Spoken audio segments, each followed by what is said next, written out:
Well, welcome to another episode of the Welcome to the Table podcast. I can tell you already, this is going to be a phenomenal episode because we've been having way too much fun.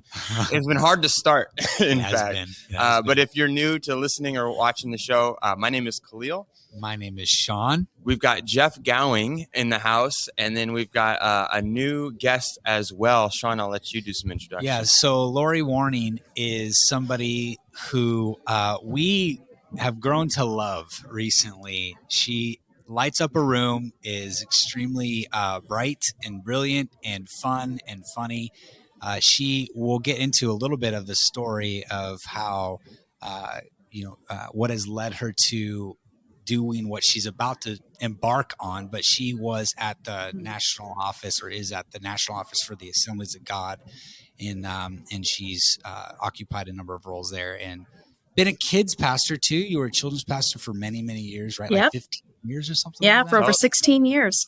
Yeah. Tell us a little bit about that. Tell us a little bit about yourself. Something fun, maybe something nobody would really know about you. Yeah. Well, first of all, Sean, thank you. That was all very, very kind words. And I just have to say, after being with you recently at an event that you led, I think the one thing that I have said about you specifically is that you are an authentic leader, but beyond that, among your teams, you have created authentic leadership as a culture. And so for that, I just thank you for being that type of leader. Thank you. Right? Come on. Can you feel the love? It's truth. I love here. Right? So anyway, hey guys, thank you so much for this opportunity. I'm honored to be a part of this children's ministry. Yeah. So I went off after high school, got called into the ministry at camp right before going into my freshman year of high school, went off to Bible college in Springfield, Missouri. And after my junior year, having learned everything I obviously needed to know about ministry and, being a pastor and the Bible, went home and did my internship at my home church in Eastern Iowa. And by the end of that summer, God completely flipped the script on me. And I spent my summer doing summer kids park outreach. Now, guys, this was in 1995. And it wasn't like you just went out and Googled how to do children's ministry. There was none of that. So in about 4 weeks, I put together a team of junior high kids who had a free summer and no vehicles, so they were stuck. And I figured out how to do puppets and go in the parks. And I put together this ministry team, had no clue what I was doing. And after that summer, it was very clear that God had a clear path for me, and ended up going on staff there at my home church as the first paid children's pastor at that church. And so that's how I started in kids ministry. We were on staff, my husband and I met him. He got saved shortly after I went on staff that fall. And after about 6 to 8 months, we started dating, and he felt called into kids ministry. I was grateful for that. And so we served in ministry together for 16 years as kids pastors. And I guess it's probably been about 10 years ago now, God just began to broaden our scope of ministry. We went into different various leadership, administrative roles in the church. And then, like Sean said, I'm now at the national office. Wow, that's awesome. Crazy. And just for context, we hear a little noise in the background. Would you explain where you are, what's going on too? Because I think it just adds to this podcast. Yeah. That's true. Yeah. So literally, I'm in the quietest space. I actually ran into one of the campus pastors as I was running through the hall going, where's a quiet space that they're going to allow me to go? And so I'm in a glassed-in room off the main auditorium at just a small country church in Ozark, Missouri. Can I say the name of the church? Does it matter? Yeah. James River Church.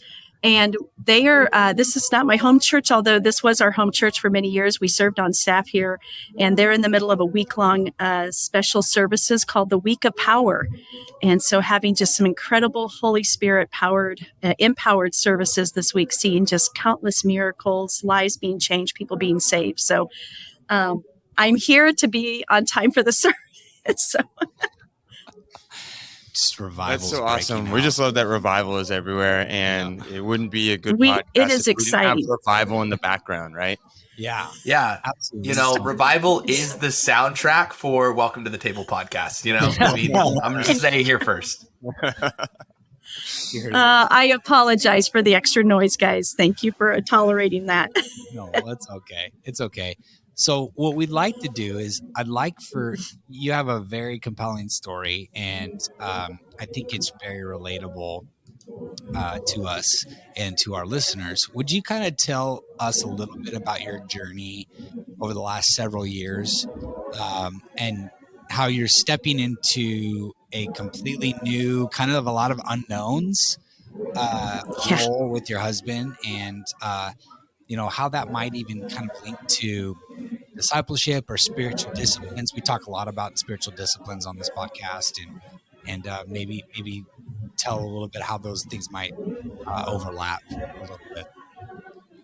Yeah. And I'll just say, if you're a first time listener to this podcast, I've listened to several of the last couple of days. You guys do a great podcast. So thank you for what you do. So we've been in ministry. This year, my husband and I celebrate 25 years of marriage. And we tried learning. We're still learning to do ministry open-handed. And just to remember that it's His will, it's God's will for our life that dictates our steps. The word says that He orders our steps. We like to kind of mess those up or create our own steps, but He's already got our steps ordered if we'll just surrender to Him. So in 2005, after 10 years of just incredible ministry as children's pastors at our church back in Iowa, God led us back to Springfield, Missouri for my husband to go through Bible college. He was trying to do online courses. We had 2 small children, full-time in ministry, and decided one day to sell everything, pick up, and become poor college kids starting over. And so we did that in 2005. And during that journey in 2007, my husband had the opportunity to travel to Africa on his very first missions trip. And he was gone for about 3.5 weeks. Our kids were preschool and kindergarten at the time and left me at home with that. And when he came home from Africa, he said, "Babe, I think God's calling us to Africa." And honestly, I just said, "You know what, babe? We'll put another prayer card on the refrigerator. We'll put another $5 in the missions offering, but we are not going to Africa." And the reality behind that statement was I had my course planned out. I knew where God was leading me, and Africa was not in my plan. So fast forward over the years, missions has always been a huge part of our ministry, part of our personal lives. And about 10 years ago, God began to open that door and show us opportunities. But the reality was we were about a week away from stepping into a full-time role back into missions. And somebody came to us and said, "You can't have debt to be a missionary." And we're like, "Nope, nobody explained that to us yet. We don't know how this works." And the truth was, in the previous 10 years, we earned basically 3 college degrees between us. I finished my bachelor's, he earned a bachelor's. I went on to Evangel University and got my master's. And at the time, just to be as transparent as we can be, guys, I don't usually share this, but maybe someone needs to hear it. We went through a season where we were on welfare just to provide groceries for our kids because, at the time as full-time students, you don't get paid the big bucks to go work jobs when you're trying to maintain full-time school. And again, we started a little later in life, so we were on the journey. And when they signed up for those school loans and they said, "Hey, it costs this much to do your classes, but we're going to give you this much," and you look at your bills and you look at your 2 kids and say, "Yep, we'll take it all." Well, that adds to a lot more debt than, wisdom would have led me to believe I wish I would have taken on or that we took on. But we had to say no to missions in a season where we really felt God was leading in that way because of our debt. Now, there's a whole nother about 12 sermons in there I can preach, but we'll leave it at that. So in 2018, when I transitioned to the national office, if I get off course, please redirect me. When I came to the national office in 2018, God had a creative mind, but I was told the first thing I had to do in my role as the National Girls Ministries Director. So I led our gender-specific ministry for girls through the Assemblies of God. And they said the first thing you have to know is there's an international missions trip coming up in 2019 that you're going to lead. Now, guys, I had never gone anywhere internationally. I had to get a passport. I didn't know what I was doing. And then I come to find out, they said, you're going to go to Vanuatu. Now, if you know Vanuatu, then you're probably unique because not many people know about Vanuatu. It's a series of islands in the South Pacific. Yeah. And we got to meet the missionaries. And I remember sitting in a conference room and they played this slideshow for me. And I was having flashbacks to watching National Geographic as a kid in the late 70s on a Sunday night. And I'm like, wait, this is a current video? Like this stuff is happening now? I mean, like you let your imagination run wild. That's what I was seeing. And that's where they were telling me, you're going to lead a team. Well, thankfully, God provided and my husband got to go on that trip with me.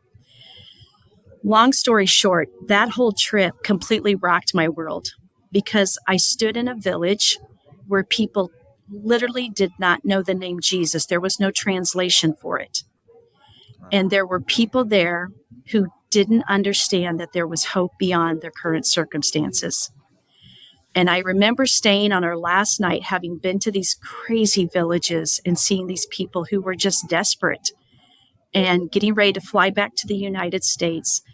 And just once again, opening my hands and saying, okay, God, if this is where you've been trying to lead us, I'm all in. There's nothing else I can do or say, but just say yes to you.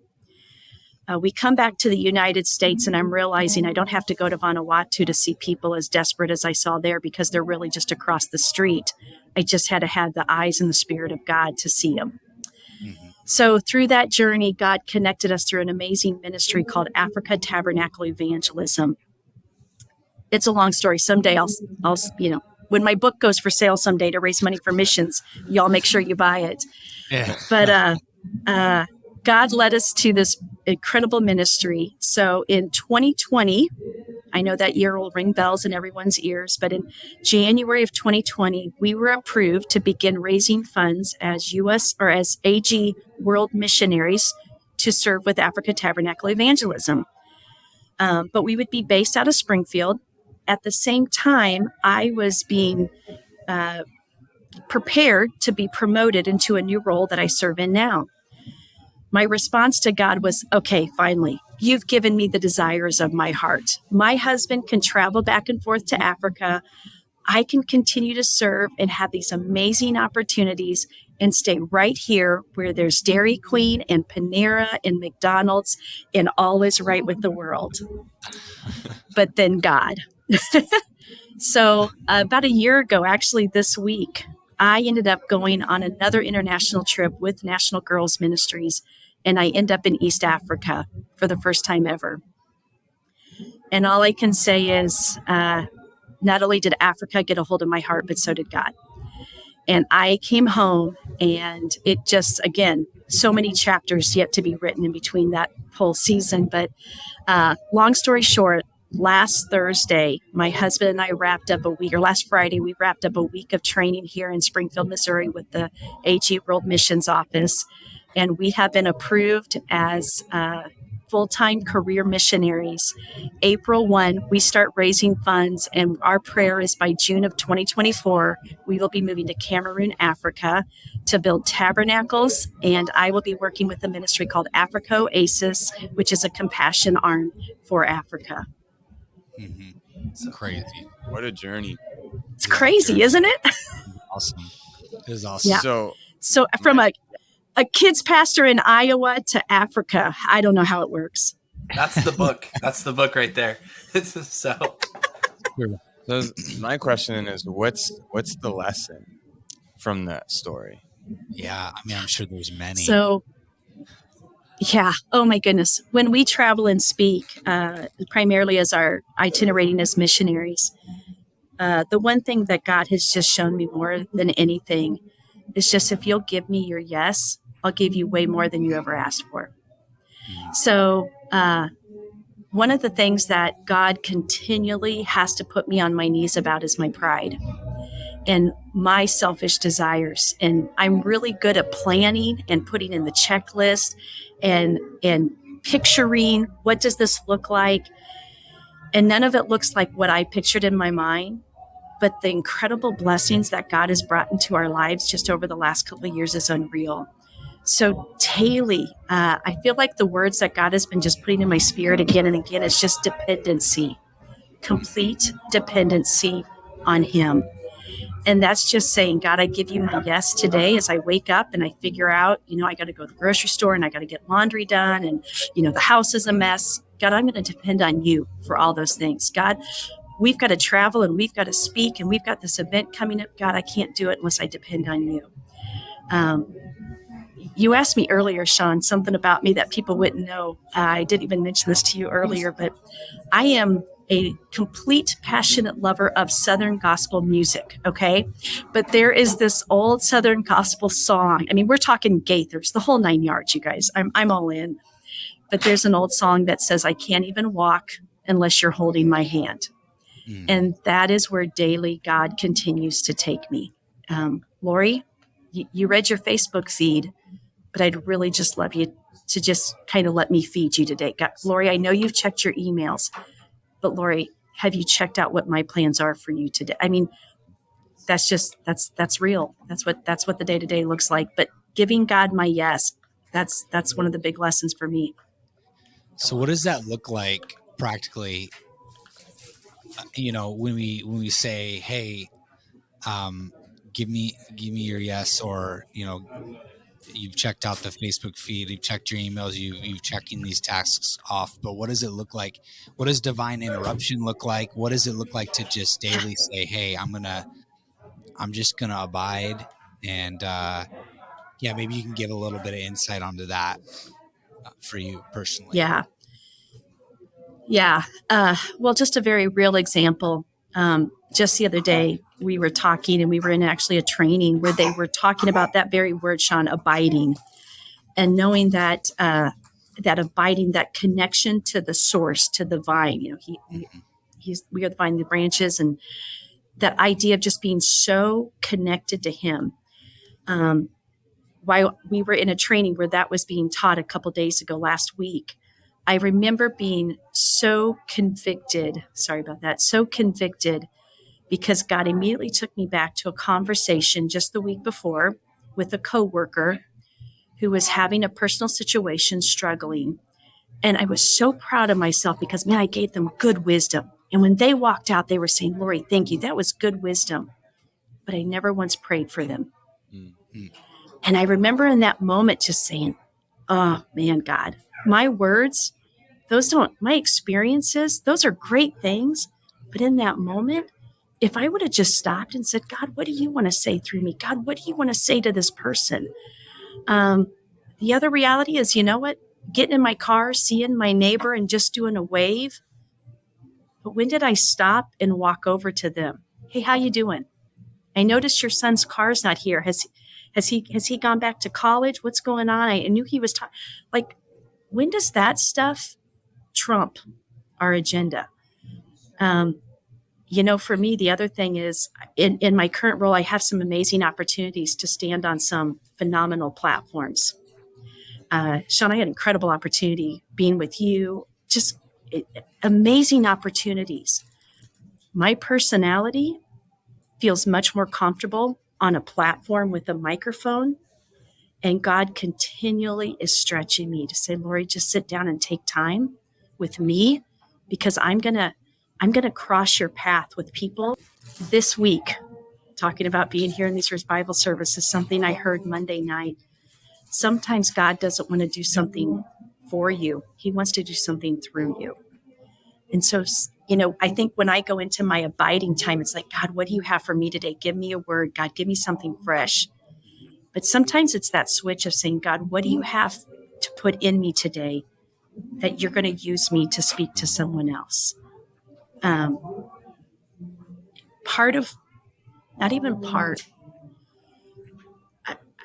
work in tandem, hand in hand with our discipleship ministry here at the national office and have had some incredible opportunities to help develop some resources. When you talk about what is a disciple, if we say we're followers of Christ, what does that mean? It means that I am a follower and a learner of Jesus Christ. I need to know Him in such an intimate way that He makes me look more like Him than like I think I need to look. But he doesn't do that for me. He does that because as a disciple, my number one role is to be a discipler, whether that's in Africa or that's in line at Walmart.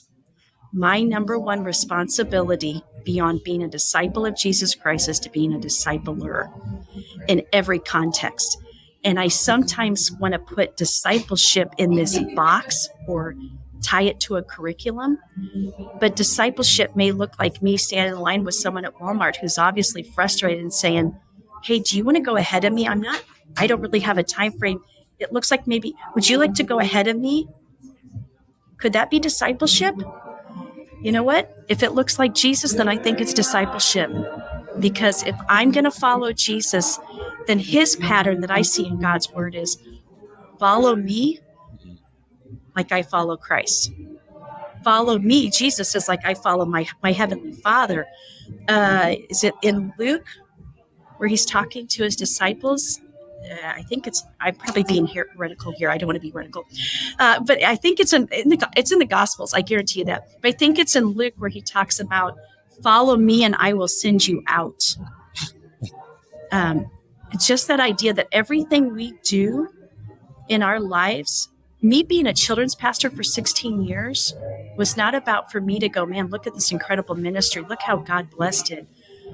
My greatest thing that I take away from my 10 years of ministry in our first church was one of the kids that was in our kids' church 2 years ago was hired as the children's pastor at that church. He called me and my husband. He said, can I just spend 30 minutes on the phone with you? I've got questions. The fact that we still get to be a part of his discipleship journey, hands down, one of the greatest things we've ever been a part of. I don't even know what the question was, Sean. Did I answer anything you just asked? That's cool. No. While worship rehearsal is going on everything. And babies are being fed, this is great. It's so good. It's sometimes it's well, I know that it is right, and I know that it's anointed because worship is filling the background. It's the atmosphere is lifting as we speak in this moment. I had a question though for you, and was simply as you talking about discipleship. Could this be discipleship? That is discipleship. I am a disciple. I'm supposed to be making disciples. Would you mind just helping us define that term a little bit? So a discipler is follower, learner of Jesus Christ. Of what that is. Someone who's following him, who resembles him.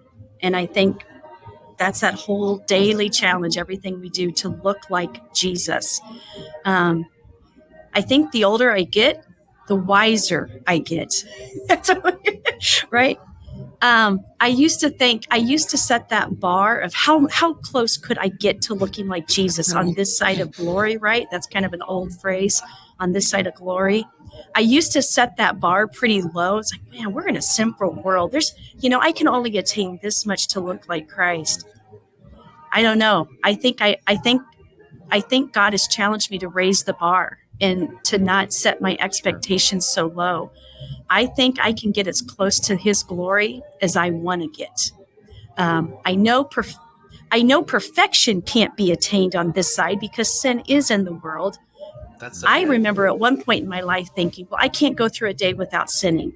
So that's why as a young kid, every night I'd crawl into bed going, oh, Jesus, forgive me of every sin that I did, that I thought I did, that I didn't do. And I don't want to miss the rapture. Like, this living under this complete condemnation, right? And as I grew and understood the grace of God, there's this whole idea of, God, I know temptation came my way, but greater is he that's in me than he that's in the world. I don't have to succumb to that temptation. So a disciple, someone who is learning and following Jesus. Discipleship, again, it's not a curriculum. And I'm not even sure the majority of it should happen inside the walls of the church. I think that's a great place for it to happen, and it needs to. But I think too many times we put discipleship in the box of a context of a classroom or a preaching scenario or a small group scenario even.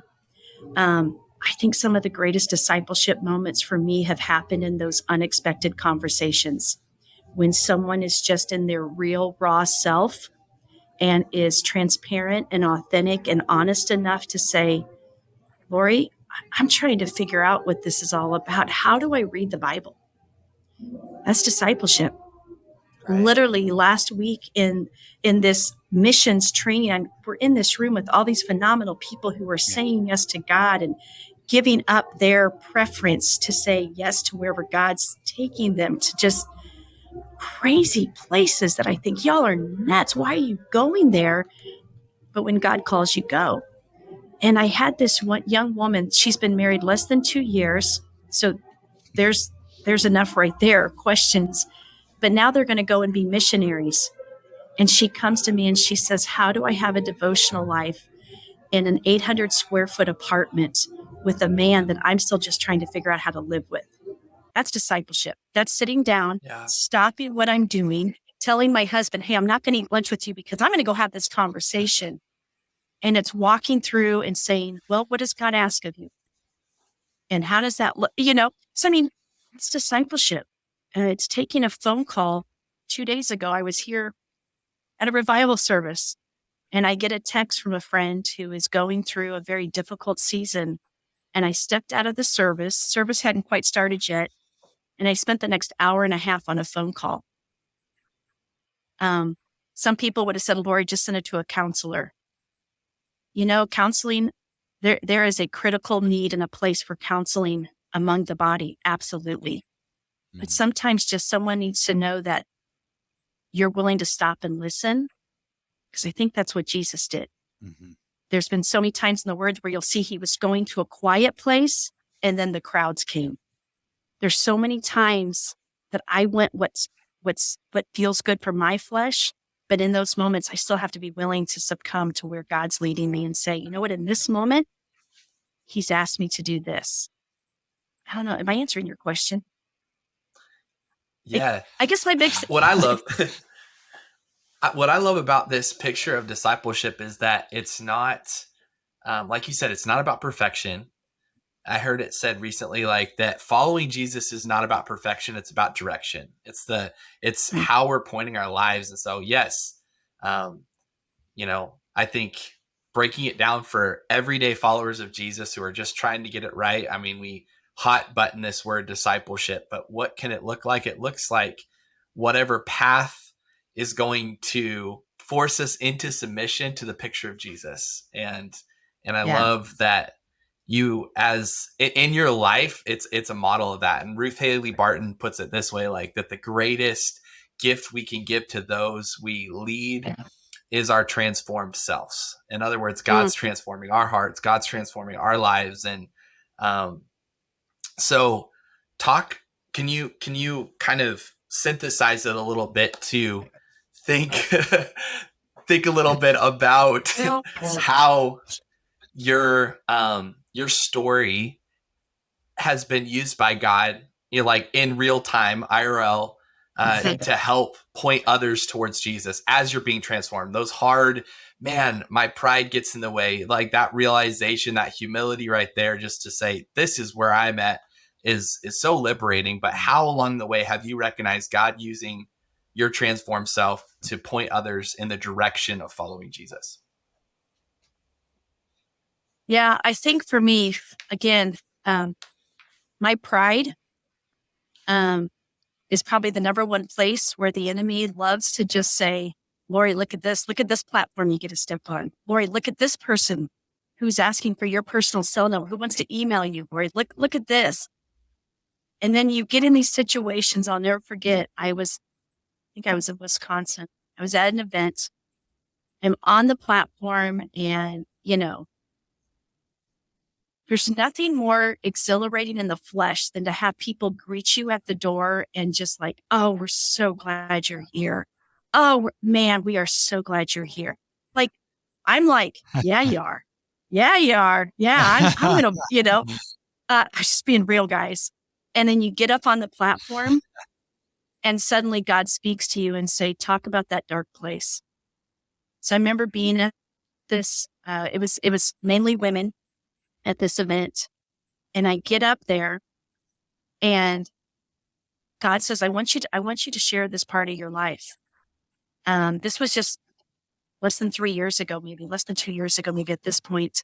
At the age of 24, God began to allow me to have memories of a sexual abuse by a guy in our church, a single man in our church, when I was between the ages of 4 and 6. Walked through that journey.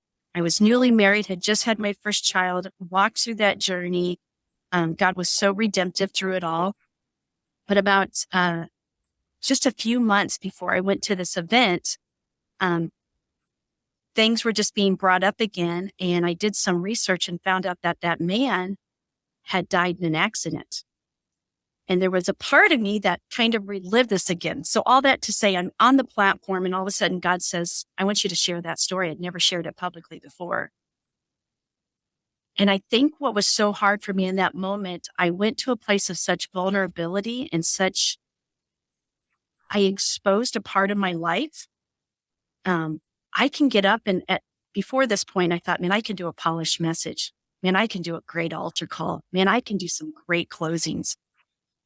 And that night I stood sobbing, snot running down my face, like the nasty, ugly junk, whatever, the whole 9 yards. And that night, God did something greater in that service than I had ever seen happen before. And it was in that point where God said, Lori, if you'll just give me your vulnerability, I don't need your ability to communicate. I don't need your ability to, exegete the word of God. I don't need that. I just need you to show who you are in me.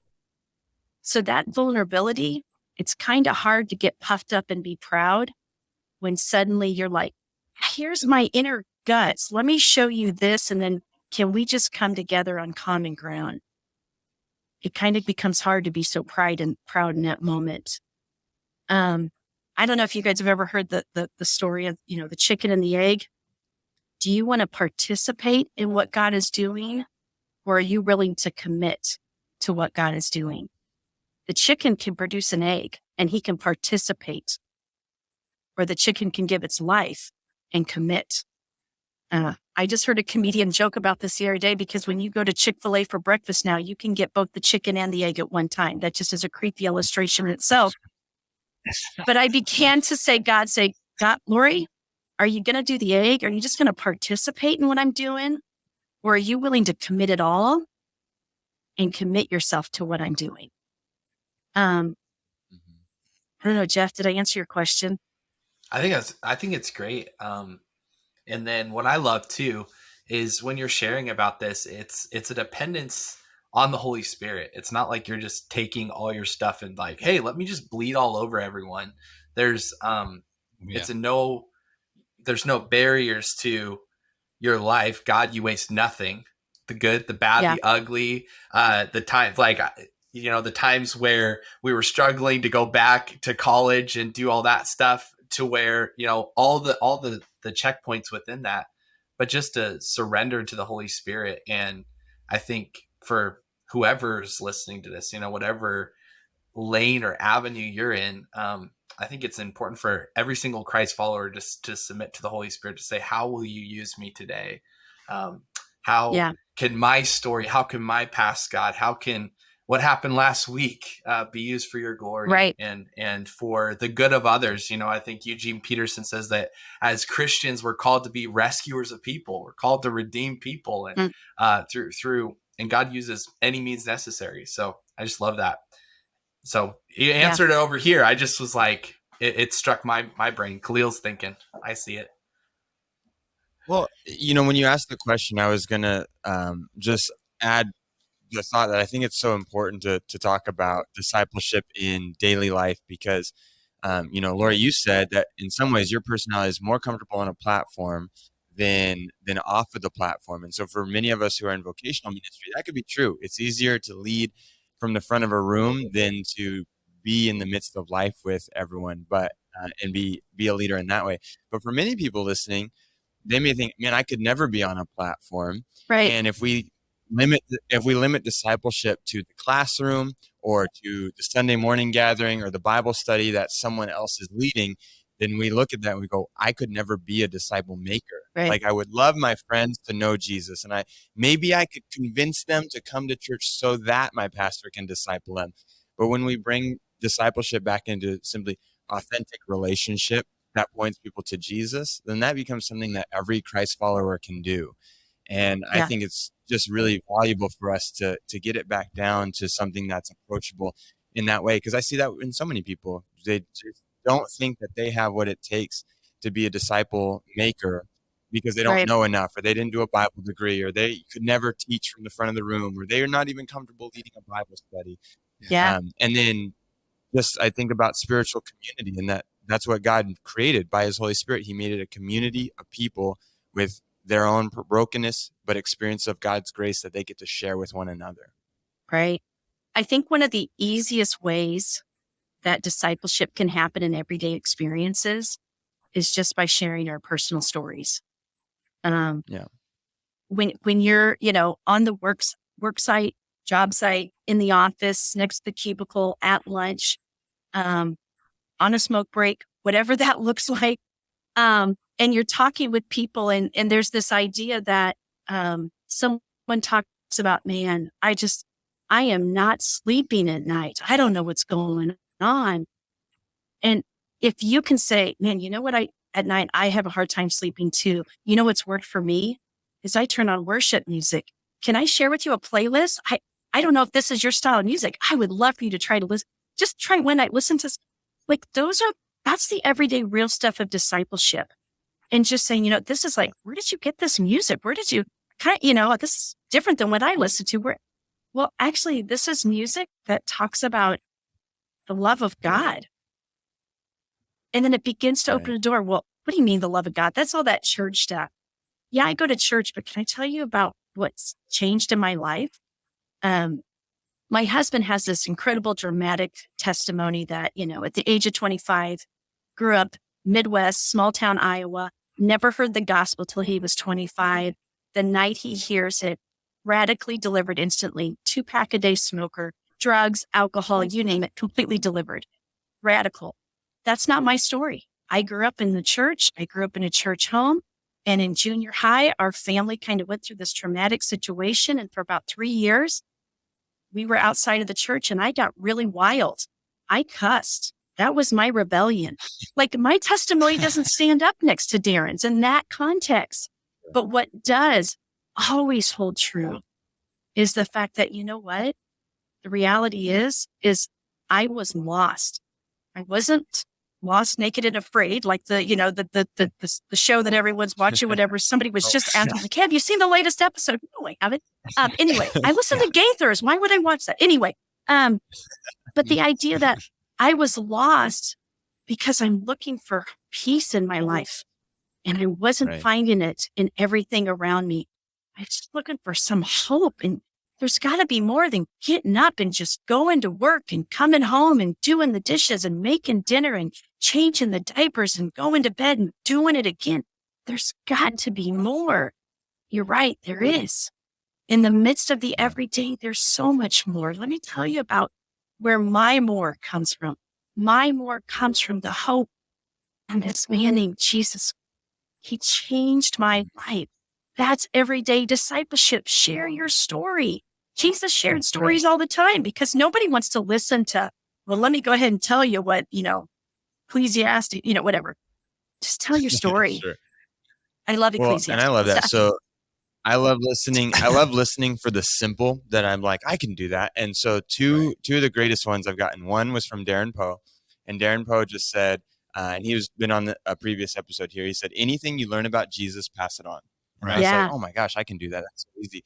And then from you at the conference that we just did in Oregon is really what you just said. But that simple phrase of like, man, you're feeling depressed? I used to feel that way too. Yeah. Can I tell you what changed for me? Or can I tell you what I do? And then immediately it's an easy opportunity to point someone to Jesus. I just love those practical and simple things. Yeah. Yeah. And immediately, and we're gonna get wrapping up here in a sec.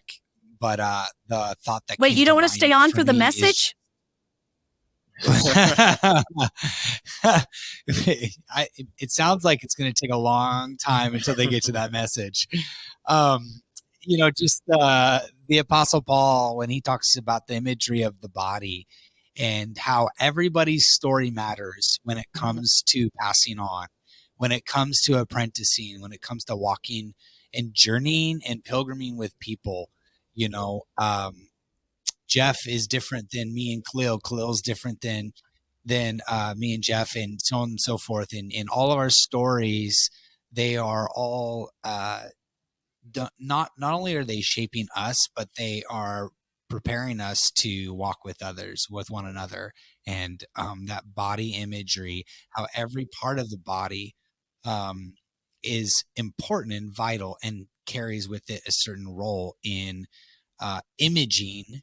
We like to say imaging Jesus to a world that desperately needs him, to a body that desperately needs him, the church. I need him every day. I don't only preach the gospel to other people in multiple different avenues, but I preach it to myself. Right. So I think that's just beautiful. I'll give you the last word, and then if Khalil wants to tell us a little bit, talk a little bit about our Patreon, but I'll give you the last word, Lori. Oh man. If you want to say something else. Well, I'll just tell you guys, thank you again. So this has been a blast. Thank you for enduring the reality of the stances. I'm so sorry. You know what, guys, the fact that the journey that God has brought us through, it's been a crazy journey. But as God is preparing us now for this next season of life, my husband's 52. I'll be 51 this year. And now that we're making this amazing choice to follow God to Africa, that's our next step. Each of us have a next step. Each of us have that next thing. None of us have reached that place where it's like, and this is where God has brought me to. None of us are there yet. In our own discipleship, our personal discipleship, but in the discipling of others, none of us are where we need to end the game. So for all of us, just in spending time with God, that abiding time, that learning to hear his voice, and knowing that, when you're pumping gas, am I sensitive enough to the word and the voice of God in my life that if he says, I want you to go talk to the guy at the other pump, are we just going to say, that doesn't make sense? Because I can tell you at this age and stage of our life, picking up and moving to Africa doesn't make sense on paper. But if we will just continually keep our hands open to what God has for us in our personal discipleship journey and in a journey that wherever God has for us, I'm telling you, the church will be stronger when each of us see it as our own personal responsibility to lead those around us in the moments that we're given. So take those moments. Thank you. Super good. Yeah. Thanks, Lori, for being on. This has been so fun and such a good conversation. We will let you get to the revival. But you get revived. But I would just say, to our listeners, a big takeaway from this conversation has to do with walking with and relationship, and maybe walk close enough in life with those around us that we may share Jesus and his love with the people around us, and we would bring them around our table. And may we walk close enough with Jesus in relationship that when he speaks and guides us and leads us into new things, that we're able to hear and we're able to follow him. And I think, Lori, your story just paints that so well. We just got to hear a short version of it, but to just hear you following the voice of Jesus and following him as he's led you to new things is very inspiring and encouraging for all of us and our listeners. So thanks again. And of course, listeners, we've always got our Patreon page. If you want more Welcome to the Table content, you can join our Patreon page. You can support us. You can share, you can like, you can subscribe, you can do all the things, but there you get a podcast episode every single week, as well as some other bonus content. And that's just our way of saying thank you for listening. Lori, thanks for being on here. We hope you have a good one. Thank you. Yeah. Thank you, Lori.